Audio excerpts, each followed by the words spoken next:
নমস্কার বন্ধুরা, সুবলয় রান্নাঘরে আপনাদের স্বাগত। আজ বানাবো আমি চিংড়ি মাছ মুগ ডাল দিয়ে।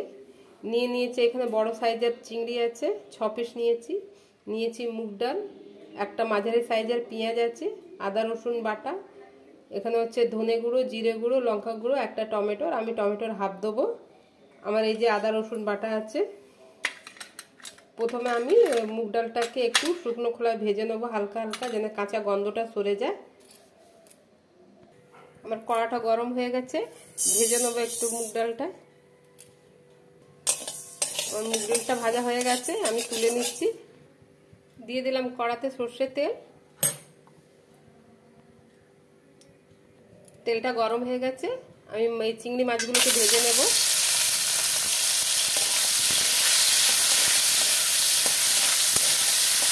এই মাছগুলোকে বেশি ভাজবো না, আমি তুলে নিচ্ছি। দিয়ে দেবো আর অল্প সর্ষের তেল। ফোড়নে দেবো 2টো তেজপাতা। দিয়ে দিলাম কেটে রাখা পেঁয়াজ।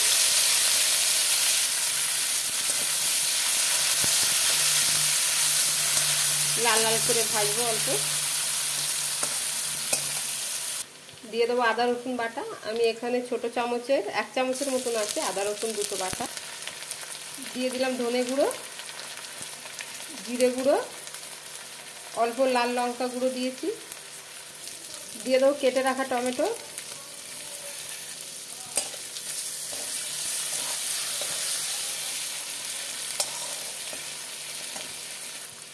দিয়ে দেবো হলুদ।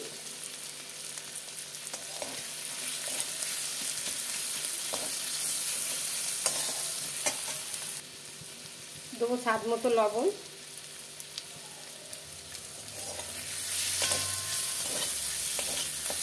ভালো করে মশলাগুলোকে কষাবো।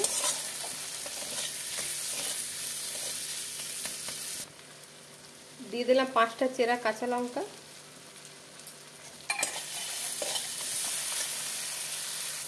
আমার মশলাটা কষানো হয়ে গেছে, দিয়ে দিলাম চিংড়ি মাছটা।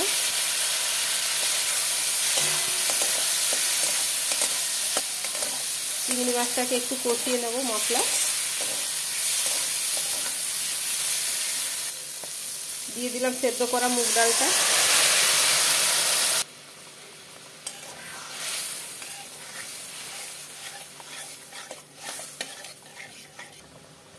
দেবো অল্প চিনি স্বাদটাকে ব্যালেন্স রাখার জন্য। ঢাকনা বন্ধ করে আমি 5 মিনিটের মতো সেদ্ধ হতে দেব। আমার ডালটা রেডি হয়ে গেছে। দিয়ে দেবো গরম মশলা। একটা অন্য পাত্রে ঢেলে নেব। আমার মুগ ডাল দিয়ে চিংড়ি মাছ রেডি হয়ে গেছে বন্ধুরা। যদি আপনাদের আমার এই ভিডিওটা ভালো লেগে থাকে তাহলে লাইক, কমেন্ট, সাবস্ক্রাইব অবশ্যই করবেন। ধন্যবাদ।